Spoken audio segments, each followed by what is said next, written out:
Hi, everyone, and welcome back to ShiftED Talks, a podcast by GradRight. Today, we're joined by Christopher Connor, Vice Provost for Enrollment Management at the University at Buffalo. With over 27 years in higher education, Christopher has shaped enrollment strategies at the institutional, program, and even global levels. From leading international admissions to leveraging data-driven insights on student mobility, his expertise sheds light on how universities can better serve students in our ever-evolving global landscape. Join us as we discuss international student recruitment, labor market trends, and the power of alumni networks in higher education for engaging prospective students. Listen on for a fascinating conversation with Christopher Connor.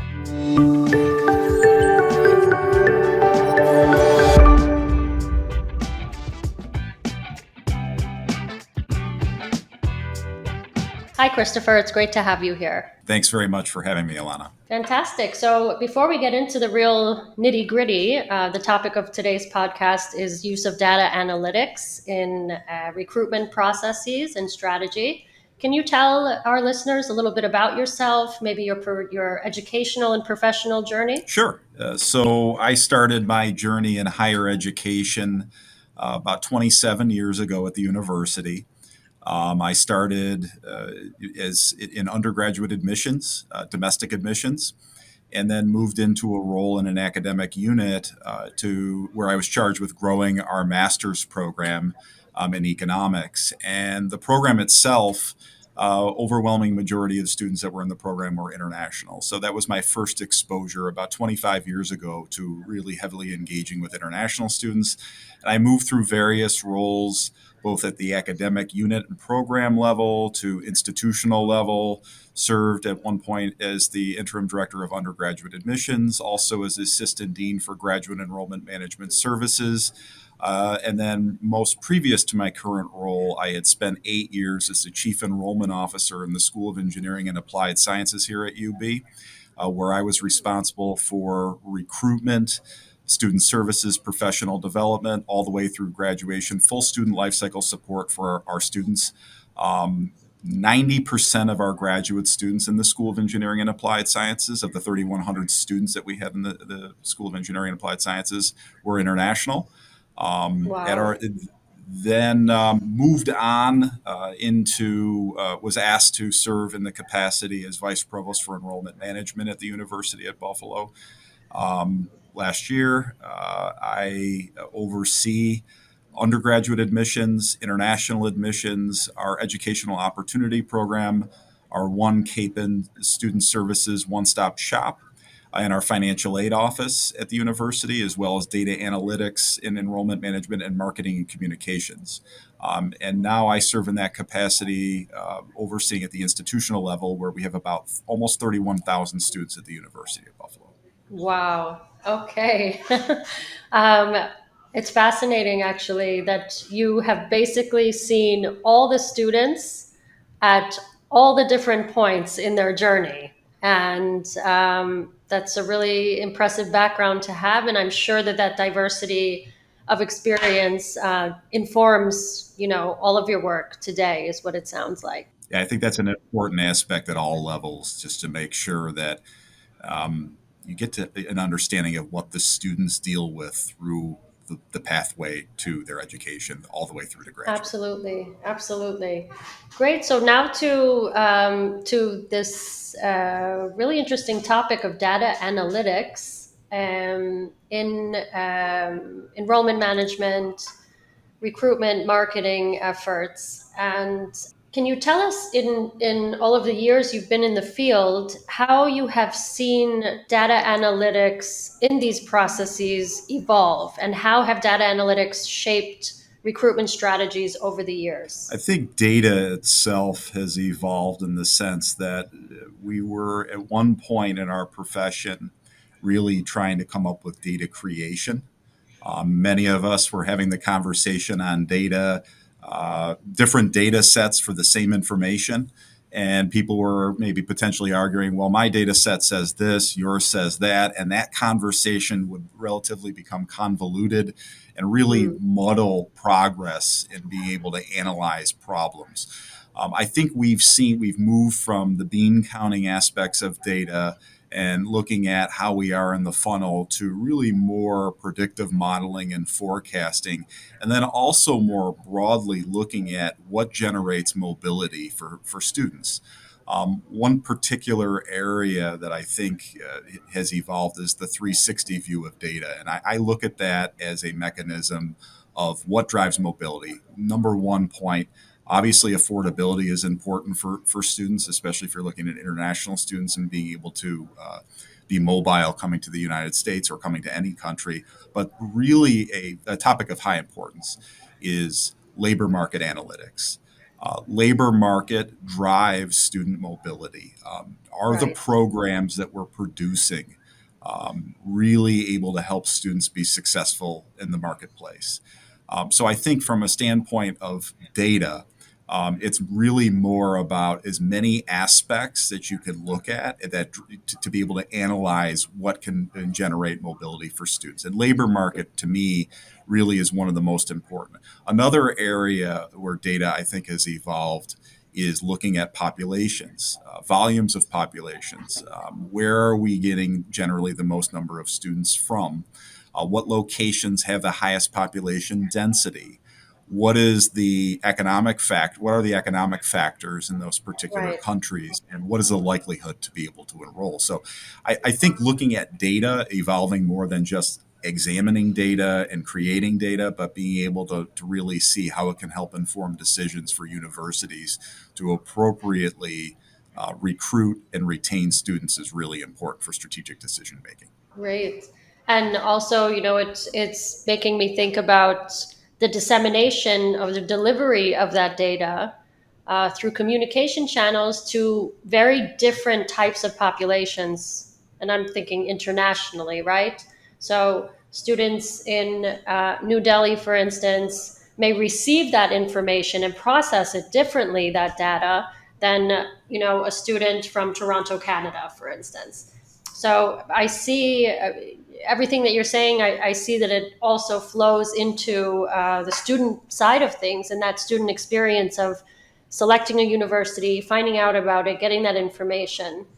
So it sounds like you're really working on all the sides. Yeah, I think that's an important point is that often when we're trying to recruit international students to our respective universities, and no matter what country you're in, it's very easy to forget about the fact that those students are coming into a new culture.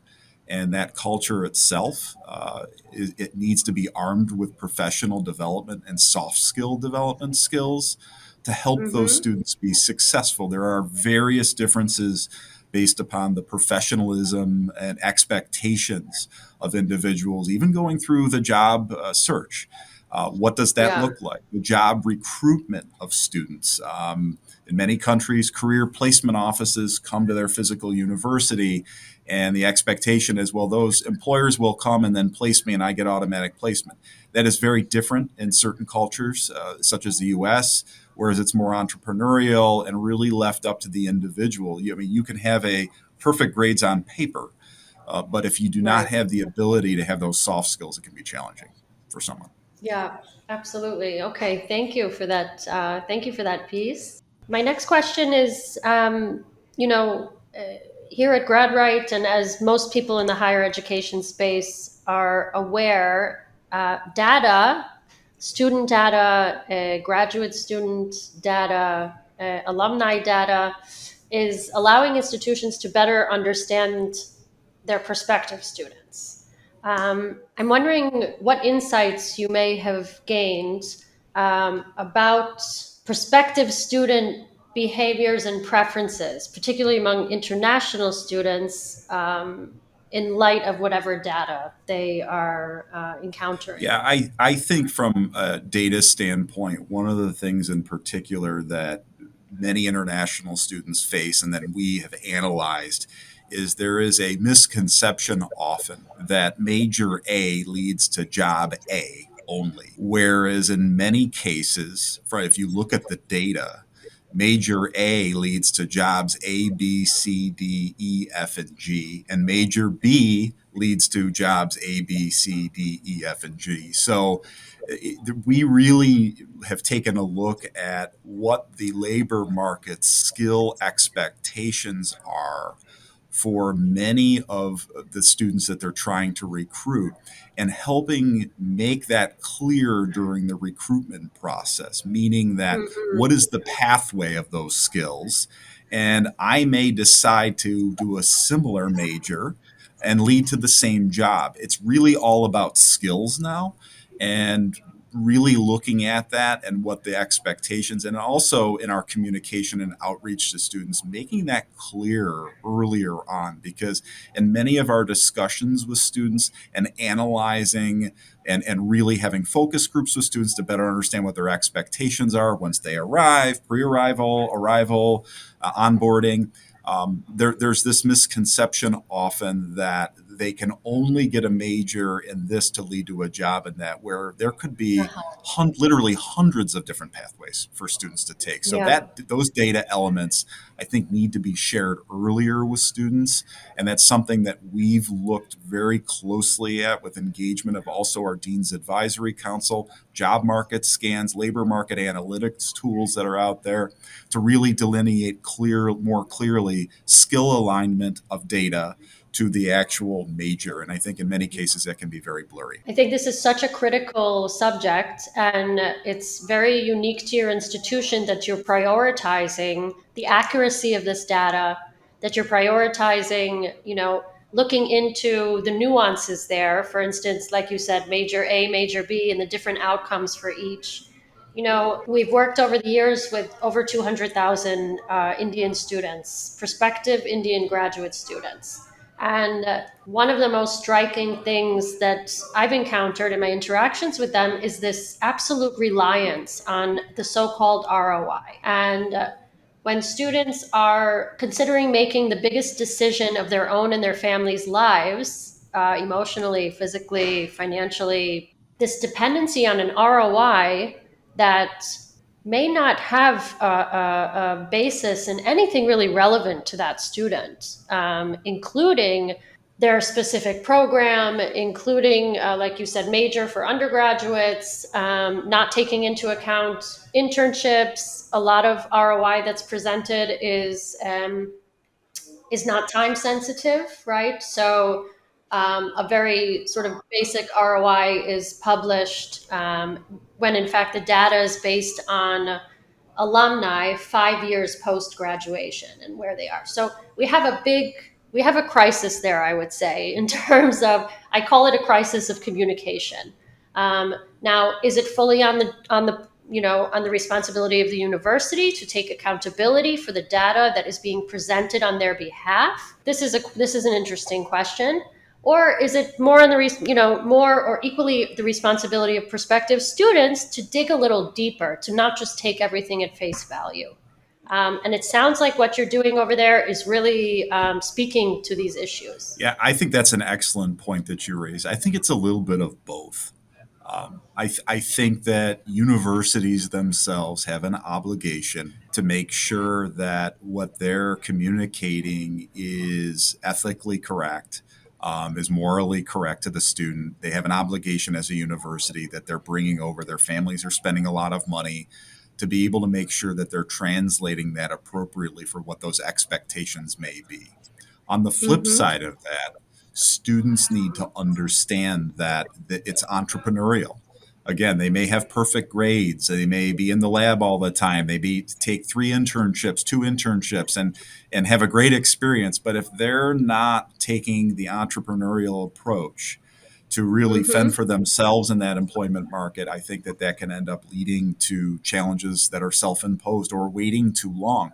We often Yeah. are telling students during the recruitment phase, once they're admitted, we start providing them insight and services about what they can expect in the U.S. employment market for international students. Okay, so you're on this, and you're obviously very cognizant of these issues, and I think it's a really important point you're making about striking that balance. It's not entirely the responsibility of one side or one stakeholder. Let's say there needs to be a raised consciousness across the board. There does. And one Yeah. other area is a curricular alignment, academic programs that we at universities offer. In many cases, universities and colleges may have degree programs that have been around for hundreds of years, decades. But they're not maybe maturing and modernizing the curriculum to align with what those expectations are for employers. So that is another really important piece that both universities need to be cognizant of, reframing Hmm. existing curriculum, being flexible in the curriculum. Another important point related to that, often our degree programs that we create, new degree programs that spawn out of traditional academic programs have a shelf life between 3 to 7 years. That's because Really? another new discipline is being spawned off a traditional discipline. And what those disciplines are is if you look at what has happened in some of the changes with the boom of data sciences. Data sciences is a very hot area, but now what you're starting to see happen is that data sciences is now becoming married to the bench disciplines. It's being Right. ingrained anything from STEM programs and engineering and mathematics to business and arts and sciences and humanities. So now that shift from the general degree program is moving into the ingrained. AI, another Yeah. perfect example.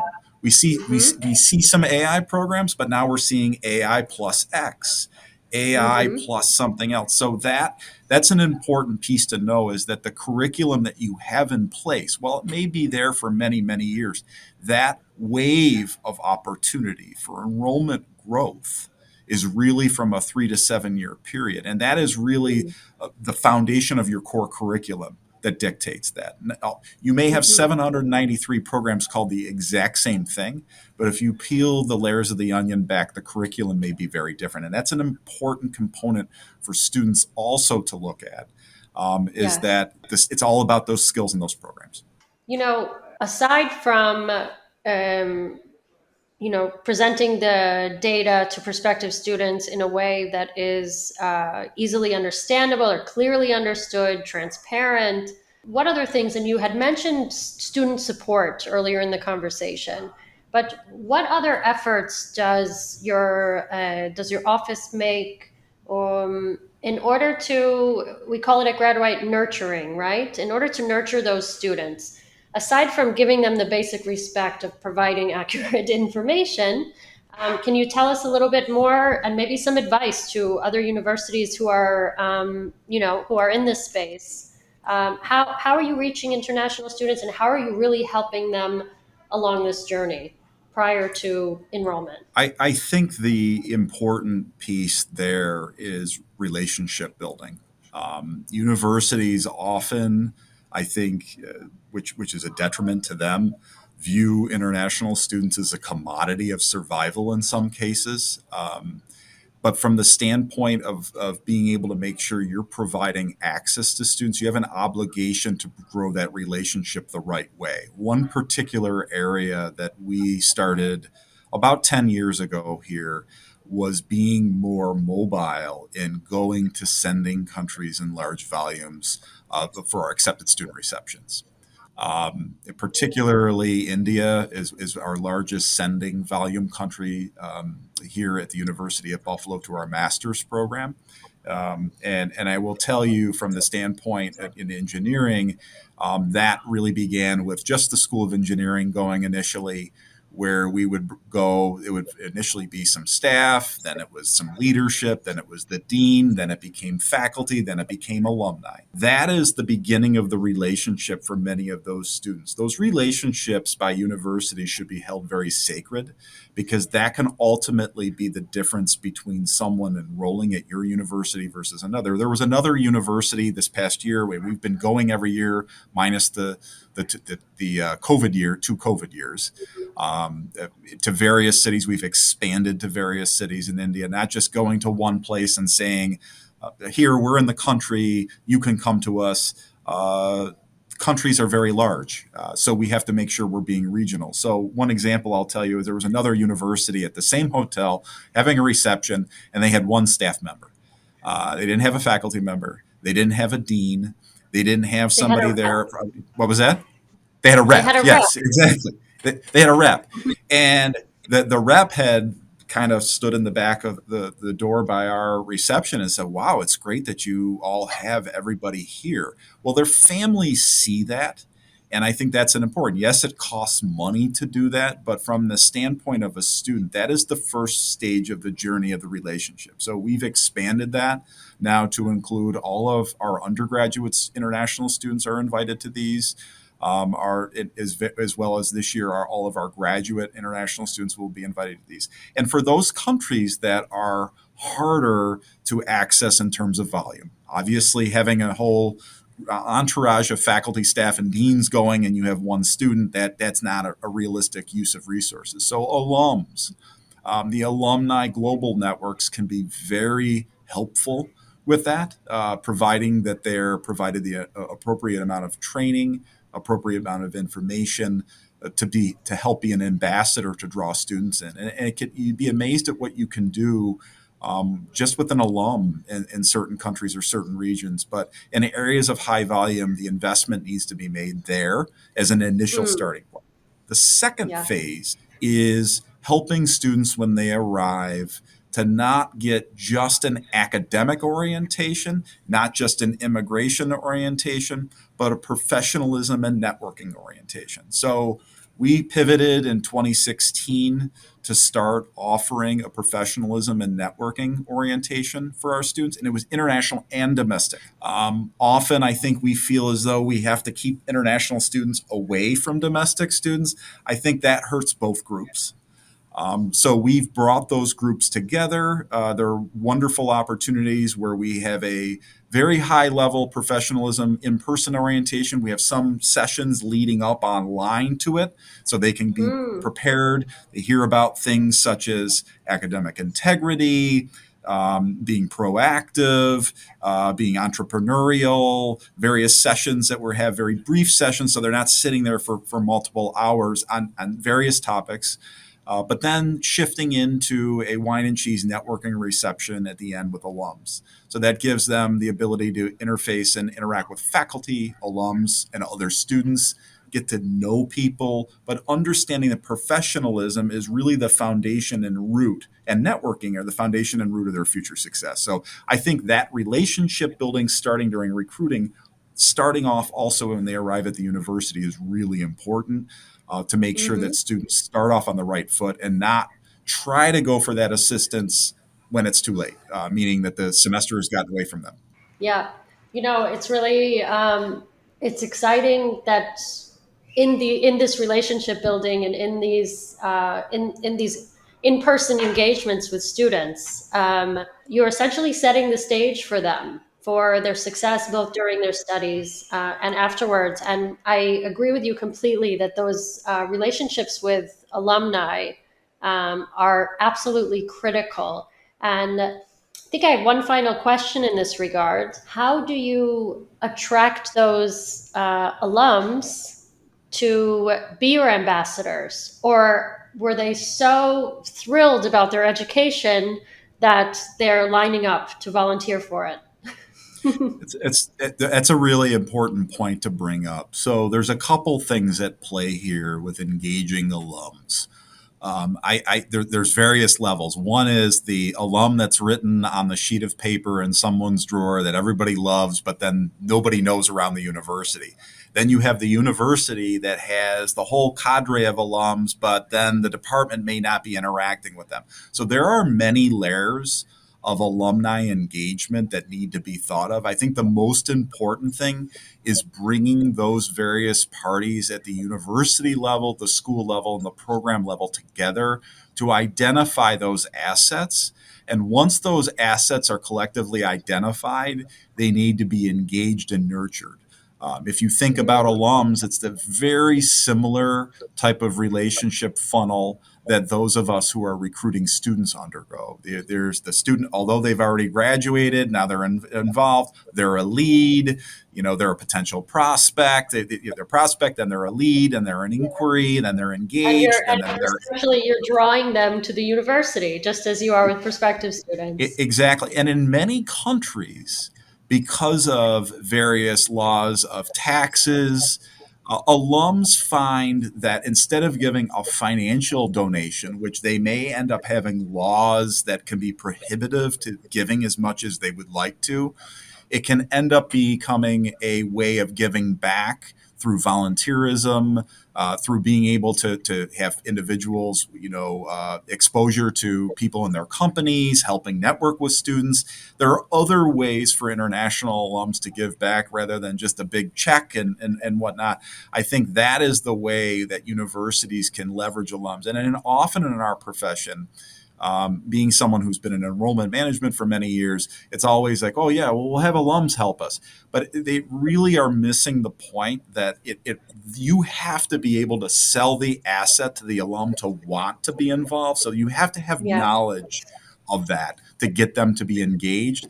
And then the more they know, the more effective that they can be for you in terms of recruitment and yield. And we're doing this both for international students and domestic students. I think this is another area that often when we're in admissions or we're in enrollment, we become very siloed. We all may do our jobs very well in terms of trying to get students through the funnel, but we're maybe giving them just our information about the university, that there's a whole world of assets and stories and real life experiences that alums can bring to the table there. And I think that is an area leveraging that at both at the program school and university level, and engaging the right parties to have those conversations is really important. Absolutely. I think we could do a whole episode just on this piece, on the alumni piece, and I think it would benefit many, many university leaders, admissions officers, etc. So thank you for getting into that a little bit. It wasn't necessarily part of our plan, so I really want to thank you so much for joining us today. I thought it was a very fruitful, insightful, interesting conversation. And we hope to actually have you join us again sometime soon. Well, thank you very much for having me. I really credit all of you for having these conversations, because I think it's important for people to really look beyond the norm and go above and beyond when we're trying to recruit international students. And I appreciate that support that you're all doing for the profession. So thank you. Thank you. Thank you so much.